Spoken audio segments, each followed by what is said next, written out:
You ever have one of those days where you don't add enough charcoal to your kettle and you need to figure out how to add more and maintain temperature without messing up your cook? Today, I'll show you exactly how to do just that.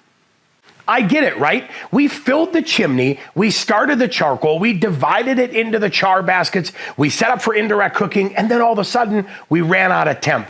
Totally frustrating, I understand. Now listen, all you need to get back up and running is the same charcoal you started with in the beginning, your heat-proof gloves from Weber, we need those charcoal starter cubes, and then we need a chimney and a lighter. These quick and easy tools are gonna get us back up to temp in a hurry and not sacrifice anything we're making on the kettle.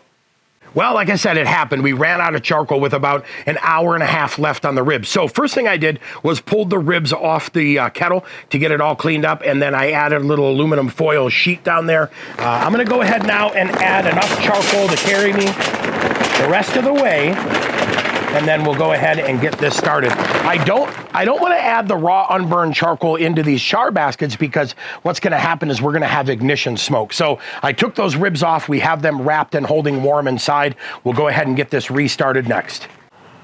So we're going to start with those Weber lighter cubes, and I'm going to do 2 cubes today because I'm in a hurry. I want to get this back up and running. All right, we went ahead and got those started like that. We'll go ahead and put that chimney of charcoal back on there now, and we are going to get this up to temp in a hurry because I want to get this kettle back up and running, get my ribs back on. Okay, we are well on our way to being nice and hot. We'll get that foil sheet off there carefully. Now, I want to show you something cool about these grates. These have the grates that have a hinge on it, right? Which is going to be really easy to obviously just pour that charcoal in there. If you don't have grates with a hinge, go ahead and pull your cooking grate off, and then you're going to go in and dump that charcoal into each ash basket like so. Get it in this side as well.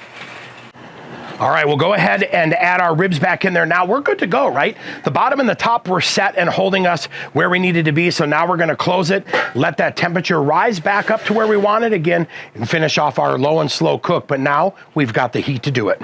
Phew, talk about a save, right? We were able to take our ribs off, add some charcoal, get that up to temperature, get it going, add it back into our char baskets, ribs on, and we are good to go. The only thing we had left to do was get the temperature adjusted, make sure everything was perfect. Now, speaking of adjusting temperature, we've got a great video on how to control the temperature and adjust it on your Weber kettle, and that video coming up next.